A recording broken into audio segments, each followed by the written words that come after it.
तर नमस्कार मित्रांनो, आता तयारी वगैरे करून मी चाललो आता कॉलेजला. तर आता कॉलेजला जायचं आहे आपल्याला. तर तर रस्त्यातच आपल्याला एक नदी भेटते. तर त्या नदीचे नाव आहे पूस नदी. तर आपल्या पुसदची नदी पूस नदी, तर त्याचे काम चालू आहे. तर आपल्या महाराष्ट्राचे राज्यमंत्री इंद्रनील भाऊ नाईक यांच्या अथक प्रयत्नामुळे आज आपल्या या पुसद शहरातील पूस नदीचे काम चालू झालेले आहे. तर मागच्या वेळेला जेवढा काय पूर आला होता, तर पाणी आला होता, तर त्याच्यात आपल्या पुसदचा संपूर्ण बिघडला होता. तर त्यामुळे काही लोकांचे मृत्यू पण झाला त्याच कारणामुळे आता आपल्या पुसदचे आमदार, महाराष्ट्राचे राज्यमंत्री इंद्रनील भाऊ नाईक यांच्या अथक प्रयत्नामुळे आपल्या पूस नदीचा काम चालू झालेला आहे.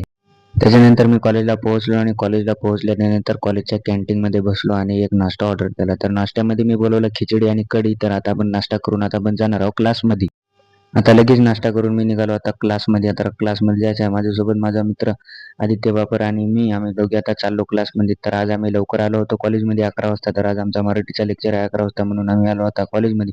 तर आता मी चाललो आमच्या क्लासमध्ये. तर आमच्या कॉलेजचा फ्रंट गेट आहे. तर आम्ही फ्रंट गेटमधून एंट्री करून आमच्या कॉलेजच्या डिपार्टमेंटकडे निघालो. आता आम्ही आलो डिपार्टमेंटमध्ये. तर हे आमचा कॉमर्स अँड मॅनेजमेंट डिपार्टमेंट. आणि लगेच क्लासमध्ये येऊन बघितलं तर क्लासमध्ये कोणीच नव्हतं. एकटा सुनील बसलेला होता आणि आम्ही झालो 3. तर आता आम्ही बघणार आहोत मॅडमची वाट. तर लगेच मॅडम आल्या आणि मराठीचा लेक्चर चालू झाला आणि मराठीचा लेक्चर झाल्याच्या नंतर आमचे 2-3 लेक्चर संपले आणि त्याच्यानंतर आम्ही निघालो आता घरी. तर आता घरी जायचं आहे. तर 3 वाजले. आता घरी चाललो.